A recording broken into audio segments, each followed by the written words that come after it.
Charles Auguste Milverton.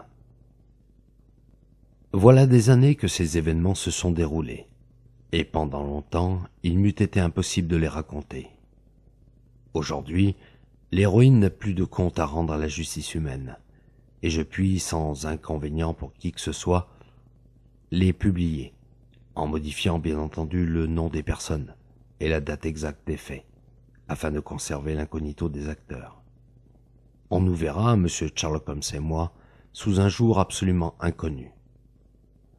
Nous venions de rentrer de promenade, tous les deux vers 6 heures, un soir d'hiver où il gelait à pierre fendre. Holmes allume la lampe et son regard tomba sur une carte placée sur la table. Il l'examina, puis, avec un geste de dégoût, la jeta à terre. Je la ramassai et je lus. Charles Auguste Milverton, Appledore Towers, Hampstead Agent. Qui est-ce? Demandai-je. Un des hommes les plus infects de Londres, répondit Holmes, en s'asseyant et en allongeant ses jambes devant le feu. Y a-t-il quelque chose d'écrit au dos? Je retournai la carte et lus. Viendrait 6h30, CAM. C'est à peu près l'heure. Avez-vous ressenti, Watson, une sensation de dégoût indéfinissable lorsque, visitant les serpents au jardin zoologique, vous avez pu examiner ces êtres venimeux avec leurs yeux de cadavre et leurs têtes aplaties? Eh bien, c'est l'impression que me produit Milverton. J'ai eu dans ma carrière à m'occuper de plus de 500 assassins. Aucun d'eux ne m'a fait éprouver le sentiment de dégoût que je ressens pour cet homme. Pourtant, je ne puis éviter d'avoir des rapports avec lui. Il vient même ici, sur ma demande. Qui est-il donc? Je vais vous le dire, Watson. C'est le roi des maîtres chanteurs. Que Dieu protège l'homme ou la femme dont le secret et l'honneur sont tombés entre les mains de Milverton. Avec une face souriante et un cœur de marbre, il vous broie, vous presse jusqu'à la dernière goutte. C'est un génie à sa manière, et il aurait pu se faire un nom dans un métier plus honnête. Voici comment il opère. Il annonce qu'il payera très cher des lettres ou des documents pouvant compromettre des gens riches ou d'un rang élevé. Il trouve une clientèle tout indiquée, non seulement parmi les valets ou les femmes de chambre, mais encore parmi certains hommes ignobles, qui savent inspirer l'amour à des femmes trop confiantes. Il n'y va pas de main morte. Je sais qu'il a payé une fois 700 livres à un laquais, un mot de 2 lignes, qui causa la ruine d'une noble famille. Tout ce qui est à vendre va à Milverton. Et il y a des centaines d'êtres humains dans cette immensité qui pâlissent à son nom. On ne sait quand on sentira son étreinte. Il est si riche et si habile qu'il peut et sait attendre pour agir le moment propice.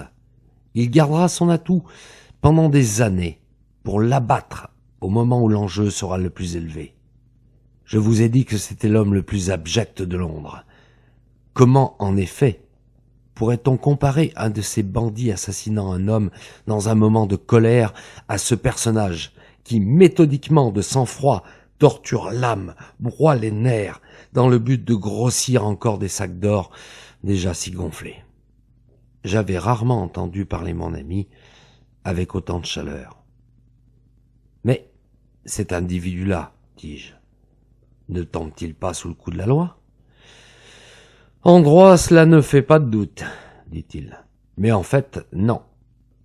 Quel intérêt aurait une femme à le faire condamner à plusieurs mois de prison si le résultat devait être sa ruine immédiate. Les victimes n'osent donc pas se plaindre.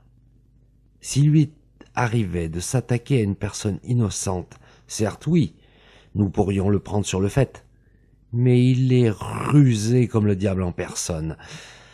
Non, non, non, non, c'est sur un autre terrain qu'il faut chercher à le pincer. Pourquoi vient-il ici ? Parce qu'une cliente de la plus haute noblesse, Lady Eva Barkwell, la plus élégante débutante de la dernière saison, a mis sa cause entre nos mains. Elle doit épouser, dans 15 jours, le comte de Dovercourt. Ce démon de Milverton a en sa possession plusieurs lettres imprudentes, écrites par elle à un jeune homme de province sans fortune, qui les lui a vendues. Elle suffirait à faire rompre le mariage. Milverton doit les envoyer au comte, si la jeune fille ne lui verse pas une grosse somme d'argent. Elle m'a donc prié de le voir, et, si possible, de traiter l'affaire avec lui. Au même instant, j'entendis un remue-ménage dans la rue. Mettant la tête à la fenêtre, j'aperçus un superbe équipage, dont les lanternes se reflétaient sur la robe de 2 superbes chevaux alezans. Un valet de pied ouvrit la portière, et un petit homme obèse, vêtu d'un pardessus d'astrakhan, descendit de voiture. Un instant plus tard, il faisait son entrée dans l'appartement.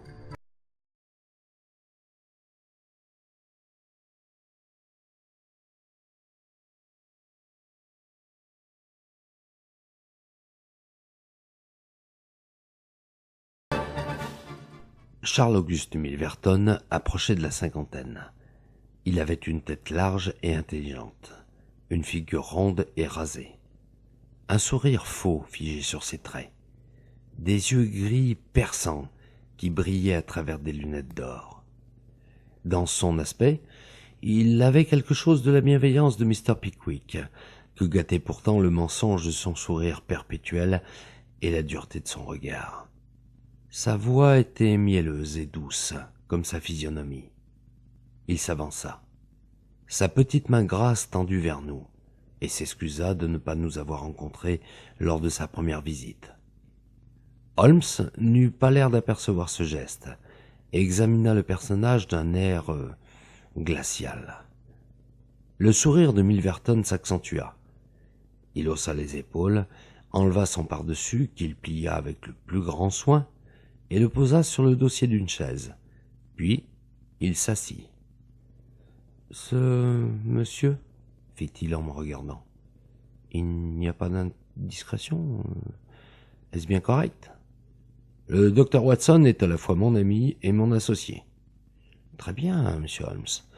C'est uniquement dans l'intérêt de votre cliente que je parle. L'affaire est si délicate. Le docteur Watson est au courant de tout. » Bien, alors nous pouvons continuer. Vous m'aviez écrit que vous étiez le mandataire de Lady Eva. Vous a-t-elle donné mandat d'accepter mes conditions? Qui sont? 7000 livres. Sinon, il m'est pénible, cher monsieur, de discuter cette question, mais je dois vous affirmer que si les fonds ne sont pas versés le 14 de ce mois, le mariage n'aura pas lieu le 18.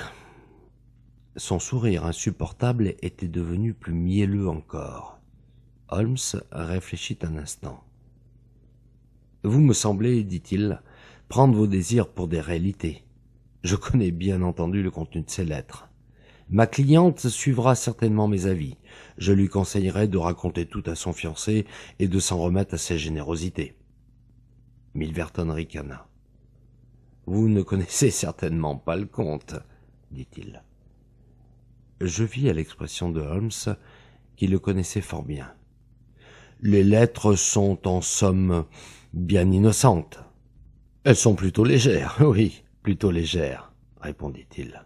« Votre cliente était une correspondante délicieuse, mais je puis vous affirmer que le comte de Dovercourt ne les apprécierait guère. Cependant, si vous pensez autrement, brisons-la, c'est une simple affaire pour moi.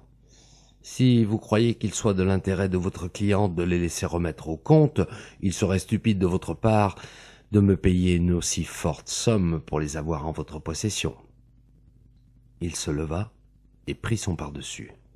Holmes était blanc de colère et d'amour-propre blessé. « Attendez un instant, dit-il. Vous allez trop vite.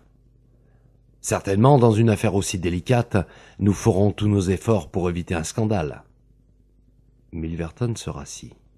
« J'étais bien sûr que c'est ainsi que vous comprendriez la chose, » murmura-t-il. « Je dois vous dire, continua Holmes, que Lady Eva n'est pas riche. Je vous assure que 2000 livres constituent une somme considérable pour ses ressources, et que le prix que vous réclamez est absolument au-dessus de ses moyens. Je vous prie donc d'abaisser votre chiffre et de me remettre les lettres contre le paiement de la somme que je vous propose.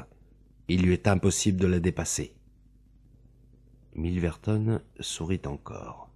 « Je sais parfaitement que les ressources de cette jeune fille sont bien telles que vous me les indiquez, dit-il. Vous admettrez bien, cependant, qu'en vue d'un mariage projeté, ses parents et ses amis ne manqueront pas de faire quelques efforts en sa faveur. Ils peuvent hésiter sur le choix d'un cadeau à lui faire. La remise du petit paquet de lettres en question, croyez-le, lui fera beaucoup plus de plaisir que tous les plats d'argent et les candélabres de Londres. »« C'est impossible, » dit Holmes. « C'est vraiment dommage, » dit Milverton, sortant de sa poche un gros portefeuille. « Les femmes sont souvent mal avisées en ne voulant pas faire un petit effort. Voyez ceci. » Il montra à Holmes un billet enfermé dans une enveloppe à armoirie. « Cela appartient, continue-t-il, à... mais je ne dois pas faire connaître le nom avant demain matin. » À ce moment, ce billet sera entre les mains du mari de la dame, et tout cela parce qu'elle n'a pas voulu me verser une misérable somme qu'elle eût obtenue en moins d'1 heure en remplaçant ses diamants par des pierres fausses. C'est vraiment dommage. Vous rappelez-vous la rupture brutale des fiançailles de l'honorable Miss Miles et du colonel Dawkins ? 2 jours avant le mariage, il parut un entrefilet dans le Morning Post, annonçant à ses lecteurs que tout était rompu. Eh bien, c'est incroyable. Une petite somme de 12 000 livres aurait évité tout cela. N'est-ce pas triste? Et c'est vous, un homme de bon sens, qui faites des difficultés sur le prix à payer quand l'avenir et l'honneur de votre cliente sont en jeu. Vous m'étonnez, monsieur Holmes. Je vous ai dit la vérité, répondit Holmes. Elle n'a pu se procurer la somme entière. Il vaudrait certainement mieux pour vous accepter la somme importante que je vous offre, plutôt que de ruiner l'existence de cette jeune fille sans aucun profit. En cela, vous vous trompez, monsieur Holmes. Un scandale me profite toujours, bien qu'indirectement. J'ai en ce moment 8 ou 10 affaires de ce genre sur la planche. Si les intéressés viennent à apprendre que j'ai fait un exemple en ce qui concerne Lady Eva, je les trouverai bien plus faciles à raisonner. Vous voyez à quel point de vue je me place. Holmes bondit sur sa chaise. « Mettez-vous derrière lui, Watson, et ne laissez pas sortir. Maintenant, montrez-moi le contenu de votre portefeuille. » Milverton s'était glissé aussi vite qu'un rat et se tenait adossé au mur. « Monsieur Holmes, dit-il, en ouvrant son veston et en nous montrant dans la poche intérieure la crosse d'un revolver. « Je m'attendais bien à vous voir faire un acte original. On me l'a déjà souvent faite, celle-là, sans succès d'ailleurs. Je suis armé jusqu'aux dents et tout prêt à me servir de mes armes, car j'ai la loi pour moi. Et puis vous vous trompez grossièrement si vous croyez que j'ai les lettres dans ma poche. C'eût été trop bête. Allons, messieurs. J'ai encore quelques rendez-vous ce soir et la course est longue pour retourner à Hampstead. » Il s'avança, reprit son pardessus tout en conservant une main sur la crosse de son revolver et se dirigea vers la porte. Je saisis une chaise, mais Holmes secoua la tête et je la reposai. Après nous avoir adressé un dernier sourire et un profond salut, il disparut. Quelques instants après, nous entendions la portière de sa voiture se refermer et l'équipage partir au trot. Holmes s'assit, écœuré, près du feu, les mains dans ses poches, la tête penchée, le regard fixé sur la flamme. Pendant une demi-heure, il resta sans bouger et sans dire une parole. Enfin, avec le geste d'un homme qui vient de prendre une décision, Il se leva brusquement et passa dans sa chambre. Bientôt après, un jeune ouvrier avec une barbiche en sortit et avant de descendre dans la rue, alluma sa pipe en terre à notre lampe. « Je reviendrai tôt ou tard, Watson, » dit-il. Et il disparut dans la nuit. Je compris qu'il avait commencé sa campagne contre Charles Augustus Milverton, mais sans soupçonner l'étrange tournure que les choses allaient prendre.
Pendant plusieurs jours, je vis Holmes à toute heure du jour et de la nuit aller et venir dans ce costume. Mais sauf qu'il m'affirmait ne pas perdre son temps à Hampstead, j'ignorais tout de ce qu'il complotait. Enfin, un soir de tempête, il revint de sa dernière expédition, se débarrassa de son déguisement, se tint devant le feu et partit d'un rire joyeux. « Vous ne soupçonniez pas que j'allais me marier, Watson, dit-il. « Oh, cela non. Eh bien, je suis heureux de vous annoncer que je suis fiancé. Mon cher ami, je vous félicite à la femme de chambre de Milverton. Grand Dieu, Holmes! J'avais besoin de renseignements, Watson. Vous êtes allé bien loin. Il fallait faire le saut. Je suis pour elle un plombier dont le commerce marche bien, et je m'appelle Escott. Je suis sorti tous les soirs avec elle, et j'ai pu lui parler. Ciel, quelle conversation! Je suis pourtant arrivé à savoir ce que je voulais, et je connais la maison tout entière sur le bout du doigt. Mais cette fille, Holmes... » Il haussa les épaules. « Que voulez-vous, mon cher Watson? Il faut jouer tous ses atouts pour gagner une pareille partie. Mais rassurez-vous, j'ai un rival qui ne manquera pas de me remplacer quand je me serai retiré. Quel temps merveilleux ce soir. Vous trouvez? Oui, merveilleux pour mes dessins. J'ai l'intention, Watson, de cambrioler cette nuit la maison de Milverton. » J'en perdis le souffle. Je me sentis glacé par ces paroles prononcées d'un ton qui n'admettait pas la réplique. J'eus, comme dans un éclair qui découvre l'horizon, une entière vision de tout ce qui pourrait advenir. Sa découverte, son arrestation, toute une existence d'honneur se terminant dans une catastrophe irréparable. Mon ami à la personne d'un homme comme Milverton. « Pour l'amour de Dieu, Holmes, réfléchissez à ce que vous allez faire, m'écriai-je. »« C'est tout réfléchi, mon cher ami. Je ne m'emballe jamais, et je n'aurais jamais choisi un terrain aussi dangereux si j'avais pu faire autrement. Examinons les choses avec sang-froid et précision. Vous admettrez bien avec moi qu'au point de vue moral, cette action est juste, si elle ne l'est pas en droit strict. Cambrioler la maison de cet individu n'est pas un fait plus grave que de lui arracher de vive force son portefeuille. Et pourtant, vous étiez prêt à m'aider à le faire. » Ceci me força à réfléchir.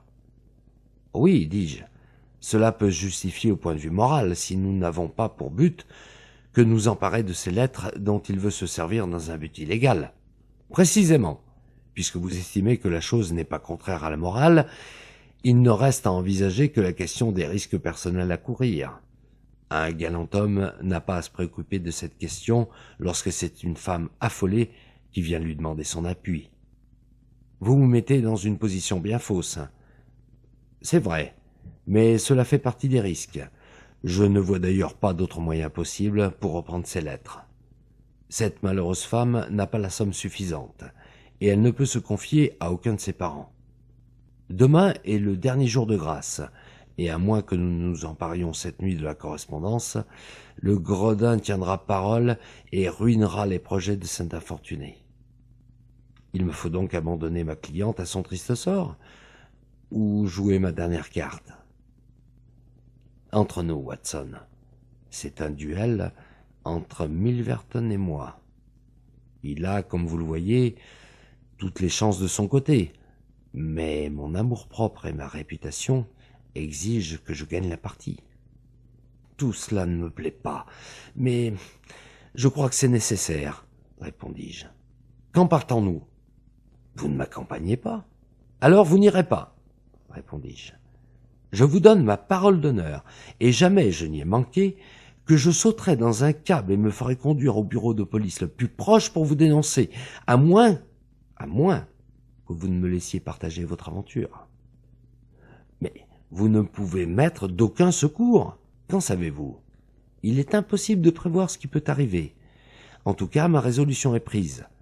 Vous n'êtes pas le seul à avoir souci de votre amour-propre et de votre réputation. Holmes avait paru soucieux, mais son visage se rasséréna, et il me frappa sur l'épaule. « Allons, qu'il en soit ainsi. Nous avons pendant des années partagé le même appartement. Ce serait étrange si nous arrivait de partager aussi la même cellule. Voyez-vous, mon cher Watson, j'ai toujours eu l'idée que j'aurais fait un criminel de premier ordre. Tenez, voyez donc. » Il prit un petit étui, l'ouvrit et me montra un certain nombre d'outils brillants. « Voici une trousse de cambrioleur dernier modèle, avec une pince Monseigneur nickelée, un diamant, des fausses clés et tous les outils que réclame une civilisation avancée. Voici ma lanterne sourde. Allons, tout est en ordre. Avez-vous des souliers qui ne fassent pas de bruit? J'ai des souliers de tennis à semelles de caoutchouc. C'est parfait, et un masque. Je puis en faire 2 avec de la soie noire. Je vois que vous avez des dispositions pour ce genre de travail. Eh bien, vous ferez les masques. Il faut manger aussi un peu avant de partir. Il est maintenant 9h30. À 11h, nous prendrons un cab jusqu'à Church Row, d'où il y a un quart d'heure de marche jusqu'à Appledore Towers. Nous serons au travail avant minuit. Milverton a le sommeil très dur et se couche toujours à 10h30. Avec un peu de chance, nous pouvons être de retour ici à 2h, avec les lettres de Lady Eva dans ma poche. Holmes et moi partons alors en habit de soirée, de manière à pouvoir passer pour des personnes sortant du théâtre. À Oxford Street, nous prenons un cab et nous nous faisons conduire jusqu'à Hampstead. Nous réglons le cocher et après avoir boutonné jusqu'au cou nos par-dessus, car il faisait un froid glacial et le vent nous fouettait de face, nous marchons le long des bords de Hampstead Heath. « Voici une affaire qui demande à être traitée délicatement, » dit Holmes. « Ces documents se trouvent dans le coffre-fort placé dans le bureau qui précède sa chambre à coucher. Comme tous les hommes petits et obèses qui ne se refusent rien, Milverton a le sommeil très lourd. Agathe, c'est ma fiancée, dit que dans le monde des domestiques, c'est une joie de savoir qu'on ne peut réveiller le maître. Il a un secrétaire, son âme damnée, qui ne quitte jamais son cabinet pendant la journée. C'est pourquoi il nous faut y aller la nuit. Il a également un énorme chien qu'il laisserait en liberté dans le jardin.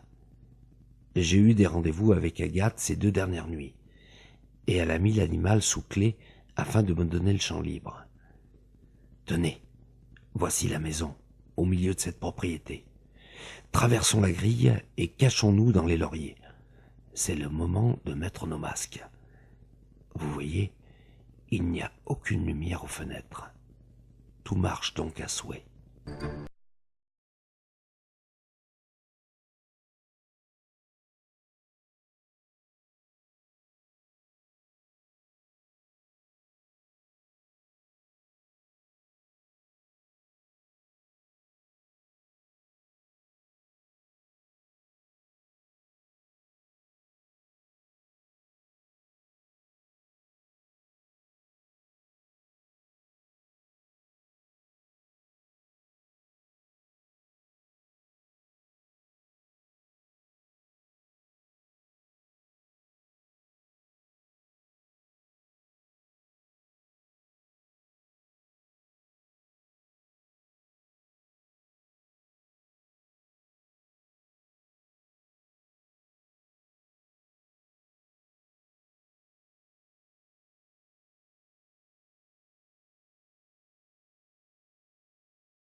Bientôt, nous attachions nos masques de soie noire qui nous faisaient ressembler tous les deux à des bandits de Londres, et nous nous dirigions vers la maison sombre et silencieuse.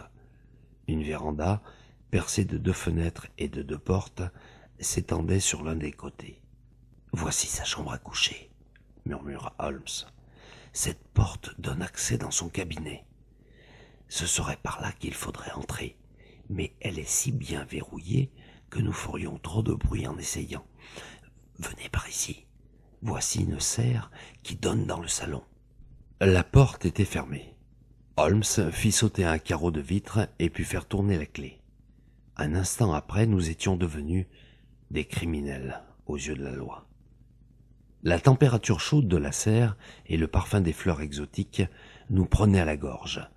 Holmes me saisissait la main dans l'obscurité et me conduisait à travers les arbustes dont les branches nous fouettaient le visage.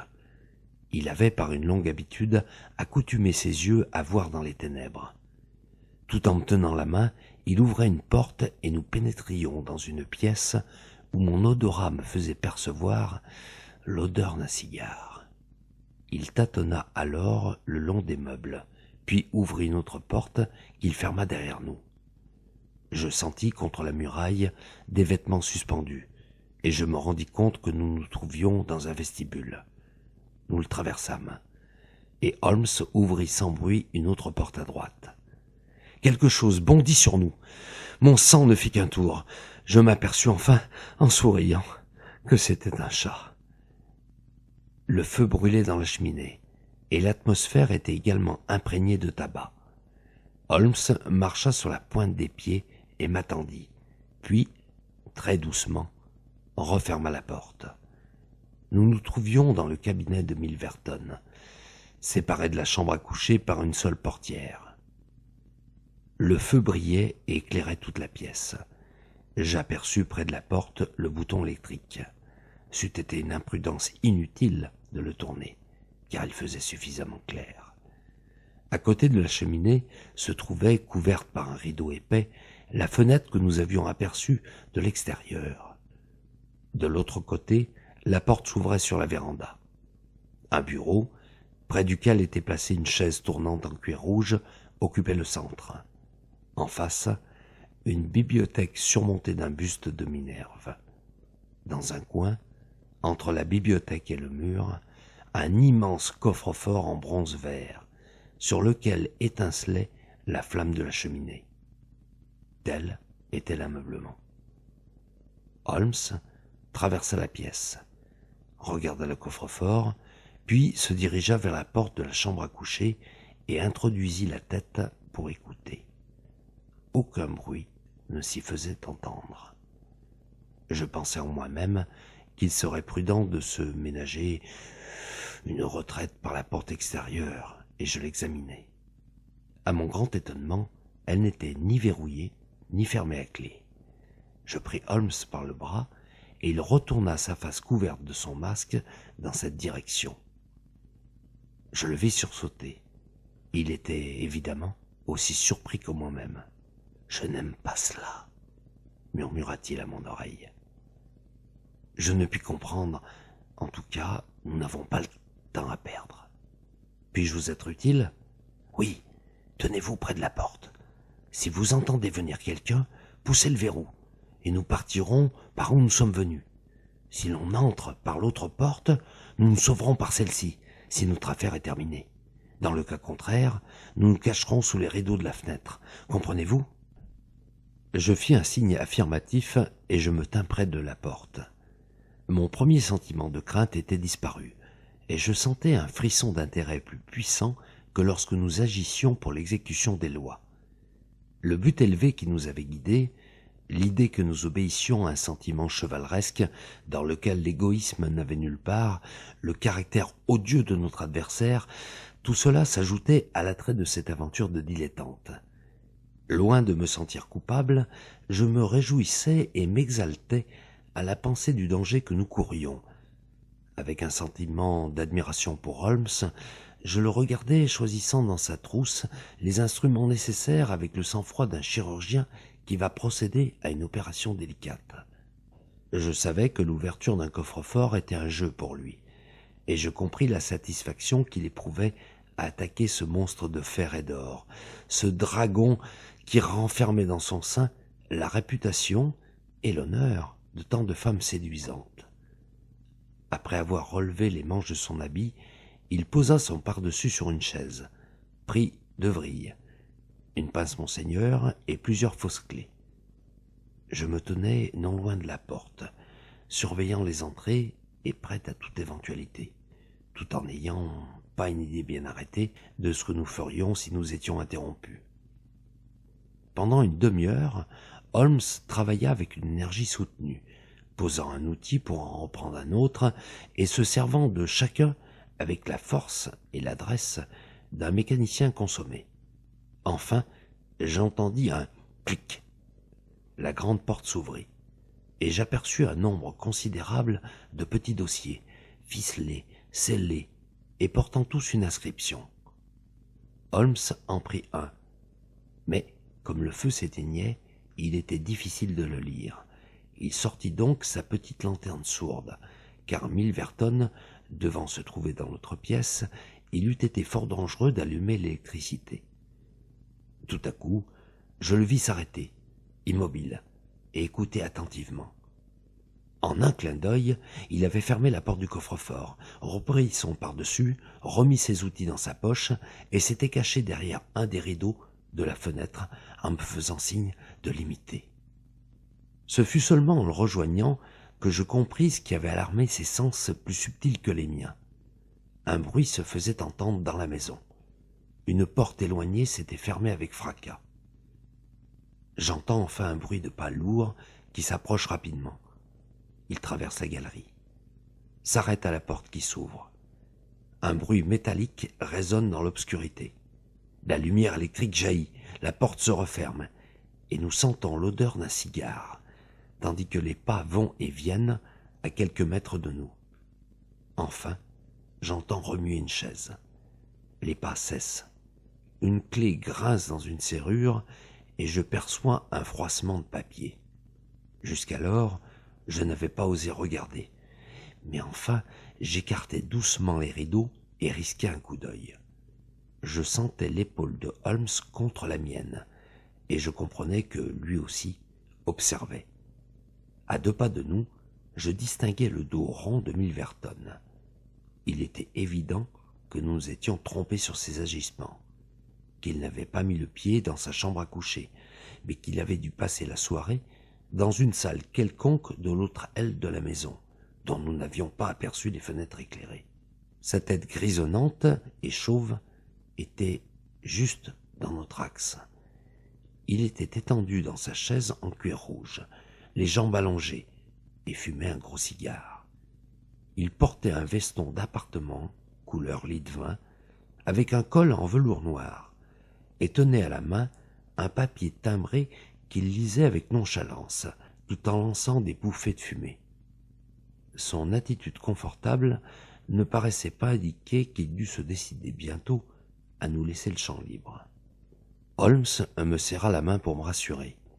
Il voulait évidemment me faire comprendre qu'il était maître de la situation et que tout allait bien. Je ne savais pas s'il avait pu voir comme moi-même que la porte du coffre-fort était imparfaitement close et que Milverton pourrait le remarquer. En moi-même, j'étais décidé. Si je me rendais compte, par son regard qu'il s'en était aperçu, à me précipiter sur lui en lui jetant mon pardessus sur la tête et de laisser à Holmes le soin de faire ce qu'il jugerait utile. Milverton ne leva pas la tête, intéressé sans doute par le document qu'il lisait en tournant les pages. Je pensais cependant qu'après avoir fini sa lecture et terminé son cigare, il passerait dans sa chambre. Mais avant qu'il en fût ainsi, notre attention fut détournée par un nouvel incident. J'avais pu observer qu'à plusieurs reprises, Milverton avait examiné sa montre, s'était levé, puis rassis avec un geste d'impatience. L'idée qu'il pouvait avoir un rendez-vous à pareille heure ne m'était pas venue à l'esprit, jusqu'au moment où j'entendis un faible bruit dans la véranda extérieure.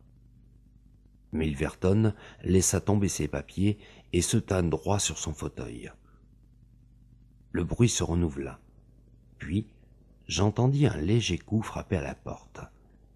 Milverton se leva et l'ouvrit. « Eh bien !» fit-il sèchement. « Vous êtes près d'une demi-heure en retard !» C'était donc là le motif pour lequel la porte n'était pas fermée. C'était là l'explication de l'attente de Milverton. On entendit un froufrou de robe. Je fermai les rideaux, car il avait regardé de notre côté. Quand il eut le dos tourné, je les entr'ouvris à nouveau. Il s'était assis, son cigare insolemment planté dans le coin de sa bouche. Devant lui, éclairée violemment par la lumière électrique, se tenait une femme grande, mince et brune, dont une voilette épaisse couvrait le visage. Un long manteau l'enveloppait tout entière. Sa respiration était haletante, et l'on sentait que son visage devait frissonner sous l'empire d'une vive émotion. « Eh bien, dit Milverton, vous m'avez fait perdre une bonne nuit, ma chère. J'espère que vous me revaudrez cela. Vous ne pouviez donc pas venir à un autre moment ?» La jeune femme secoua la tête. « Eh bien, si vous n'avez pas pu, tant pis. Si la comtesse est dure pour vous, vous la tenez maintenant. Mais pourquoi trembler ainsi, ma fille? Remettez-vous. Allons, à nos affaires maintenant. Vous m'aviez écrit que vous aviez 5 lettres compromettant la comtesse d'Albret et que vous désiriez les vendre. Moi, je suis tout disposé à les acheter. Nous sommes donc d'accord, et il ne nous reste qu'à fixer le prix. Je voudrais d'abord les examiner, si elles sont intéressantes. Bonté divine, est-ce vous? L'inconnu, sans une parole, releva sa voilette et laissa tomber son manteau. J'aperçus une figure sombre, mais belle, un nez aquilin, des sourcils épais qui cachaient des yeux durs et brillants, des lèvres minces, sur lesquelles se dessinait un sourire menaçant. « C'est moi, dit-elle. Moi, la femme dont vous avez ruiné la vie. » Milverton se mit à rire, mais on devinait la crainte sous ce rire. « Vous avez été si entêté, dit-il. Pourquoi m'avoir poussé à bout? Je ne ferais pas volontairement du mal à une mouche, mais chaque homme a son métier, n'est-ce pas? Que pouvais-je faire? Mon prix correspondait à vos moyens. Vous n'avez pas voulu payer. Alors vous avez envoyé les lettres à mon mari, à lui, l'homme le plus noble qui ait jamais existé, un homme dont je n'étais pas digne de dénouer les souliers. Cela lui a brisé le cœur et il en est mort. Vous vous rappelez la nuit où je suis venu ici pour vous supplier à genoux d'avoir pitié? Vous m'avez rionné, comme vous le feriez en ce moment si vos lèvres ne tremblaient pas. Oui, vous pensiez bien ne jamais me revoir ici. Mais ce soir-là, j'avais compris ce qu'il fallait faire pour vous rencontrer seul à seul. Eh bien, Charles Milverton, qu'avez-vous à dire? Ne croyez pas que vous pourriez m'intimider, fit-il en se levant. Je n'ai qu'à élever la voix et appeler mes domestiques pour vous faire arrêter immédiatement. Mais je veux bien faire la part de votre colère légitime. Sortez d'ici tout de suite, et je ne dirai rien. La femme se tenait la main cachée dans son corsage. Elle avait aux lèvres le même sourire plein de menaces. Vous ne ruinerez plus une existence comme vous avez ruiné la mienne. Vous ne briserez plus un autre cœur comme vous avez brisé le mien. Je vais débarrasser le monde d'un reptile comme vous. Ramassez cela, chien, et cela, et cela, et cela. Elle avait saisi dans son corsage un petit revolver et avait vidé le barillet à bout portant de la poitrine de Milverton, qui, s'affaissant sur la table, essayait encore d'y reprendre ses papiers. Il se releva, reçut un dernier coup et roula par terre.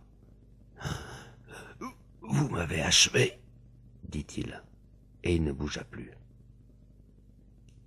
La femme l'examina et lui porta un coup de talon au visage. Il ne fit aucun mouvement.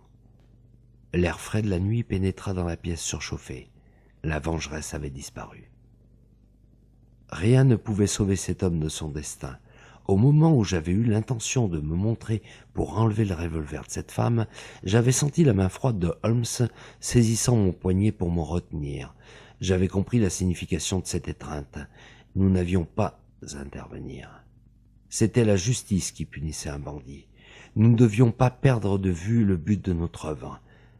À peine la femme avait-elle quitté l'appartement que Holmes se dirigeait vers l'autre porte. La clé était dans la serrure. En même temps, nous entendions dans la maison le bruit de pas rapides. Les coups de feu avaient réveillé les domestiques.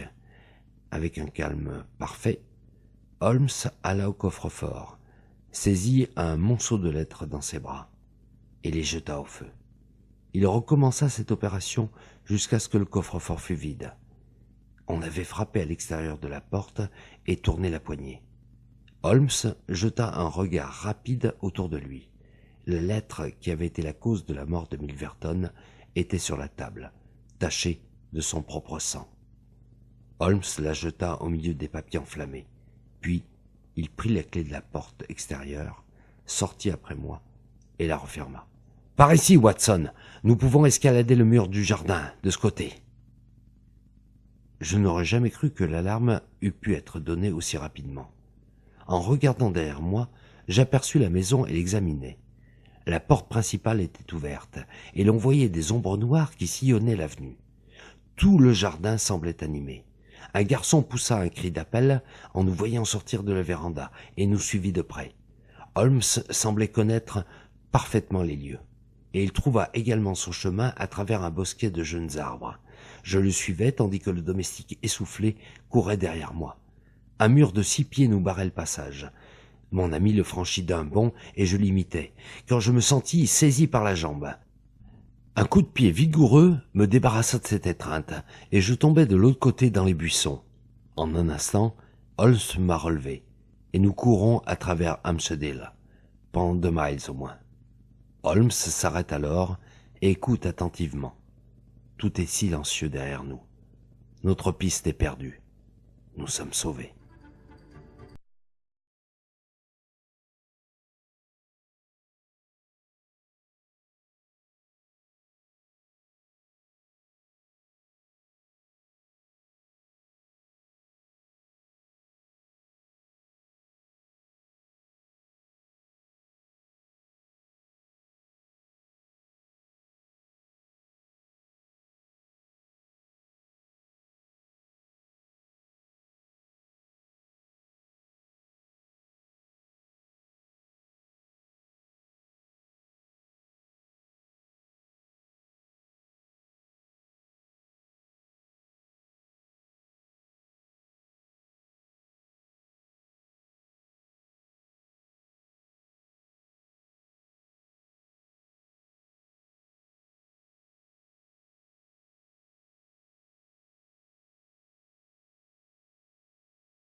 Le lendemain de cette aventure, nous étions chez nous en train de fumer après notre déjeuner, quand Mr. Lestrade de Scotland Yard fut introduit dans notre modeste salle à manger.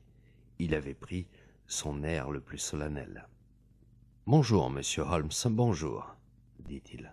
« Êtes-vous bien occupé en ce moment ? » ?»« J'ai toujours le temps de vous écouter. » »« J'ai pensé que peut-être, si vous n'aviez rien de pressé, vous voudriez bien nous aider dans une affaire très grave qui s'est passée à Hampstead cette nuit. »« Vraiment ?»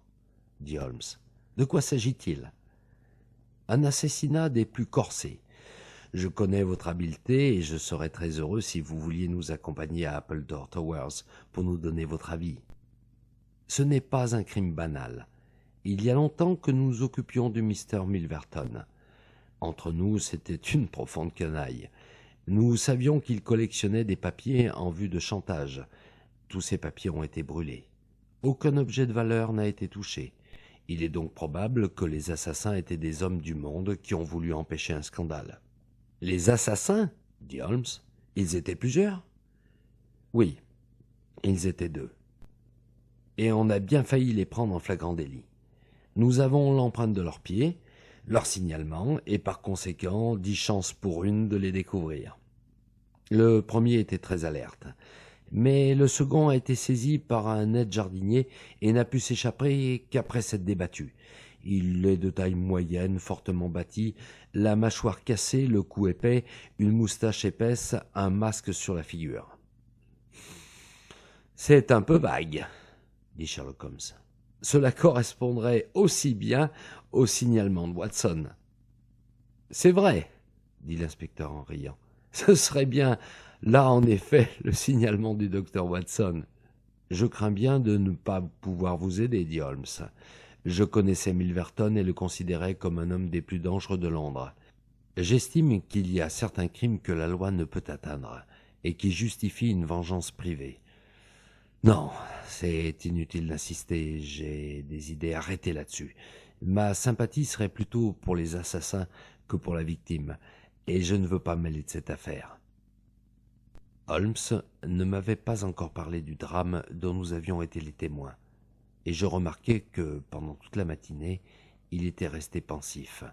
Il avait l'air d'un homme qui recherche dans ses souvenirs. Pendant notre déjeuner, tout à coup, il bondit. « Pardieu, Watson, j'ai trouvé. Prenez donc votre chapeau et venez avec moi. » Il descendit vivement avec moi Baker Street, Oxford Street, jusqu'à Regent Circus. Là, à gauche, se trouvait un magasin à la vitrine duquel sont exposées les photographies des célébrités et des beautés du moment.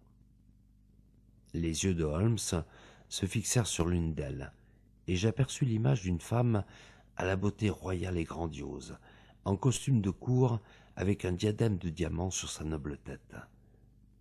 Je remarquai la courbe gracieuse de son nez, ses sourcils épais, sa bouche droite, son menton énergique. Ma respiration s'arrêta quand je lus le nom de l'homme politique, aussi illustre par sa situation que par sa noblesse, dont elle avait été la femme. Mes yeux rencontrèrent ceux de Holmes, qui posa un doigt sur ses lèvres quand nous nous détournâmes de la vitrine.